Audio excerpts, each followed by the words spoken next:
Hello guys, আসসালামু আলাইকুম। আশা করি আপনারা সবাই ভালো আছেন, সুস্থ আছেন, সুন্দর আছেন। আমি আবার আপনাদের মাঝে উপস্থিত হয়েছি একটা ছোট্ট গল্প করার জন্য। আর এই গল্পটা যদি ভালো লেগে থাকে সাবস্ক্রাইব করে বেল বাটন টিপে দিন, বেশি বেশি শেয়ার করুন।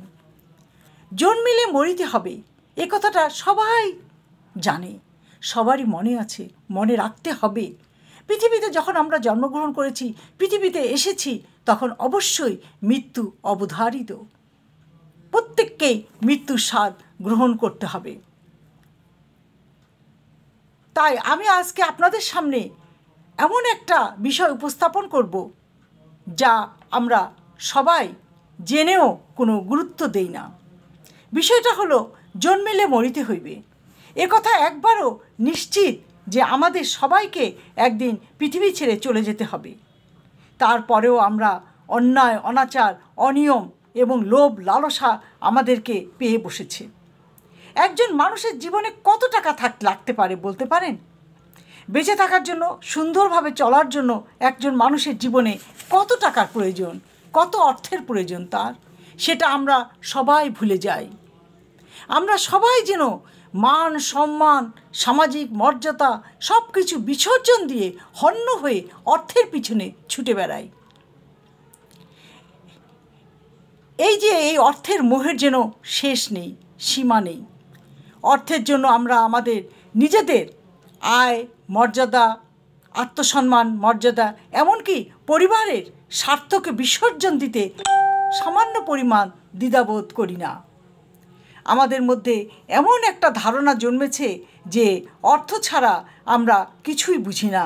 মনে রাখতে হবে, একদিন আমাদের সবাইকেই মরে যেতে হবে। এই উপার্জিত অর্থ একদিন আমাদের কোনো কাজে আসবে না। যা কিছু করেছি সব ফেলে রেখে আমাদেরকে নিঃস্ব হয়ে চলে যেতে হবে সেই মাটির গর্তে। কিন্তু বেঁচে থাকতে আমরা যে এই অর্থর পিছনে ছুটছি, এই যে লালসা, একটা লোভ লালসাকে আমরা কিছুতেই ত্যাগ করতে পারছি না, এটা কি ঠিক?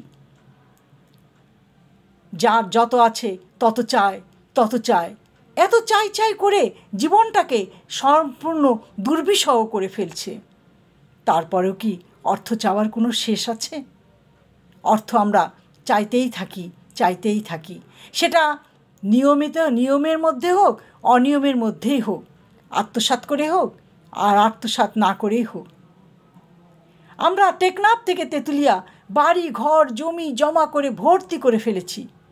মানুষের জমি আত্মসাৎ করেছি, মানুষের টাকা পয়সাকে আত্মসাৎ করেছি নিজে স্বাবলম্বী হওয়ার জন্য, নিজে সুখে থাকার জন্য।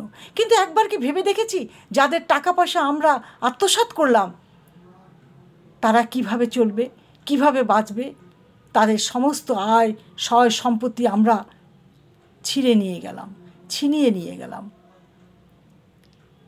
তারপরও বলছি, অন্তত জন্মিলে মরিতে হইবে এই কথাটা মাথায় রেখে মৃত্যুর স্বাদ গ্রহণ করতে হবে, নিঃস্ব হয়ে চলে যেতে হবে, এই কথাটা মনে রেখে লোভ লালসার থেকে বিরত থাকি।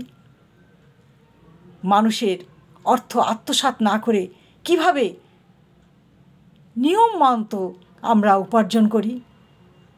আমাদের এত সয় সম্পত্তির কী দরকার?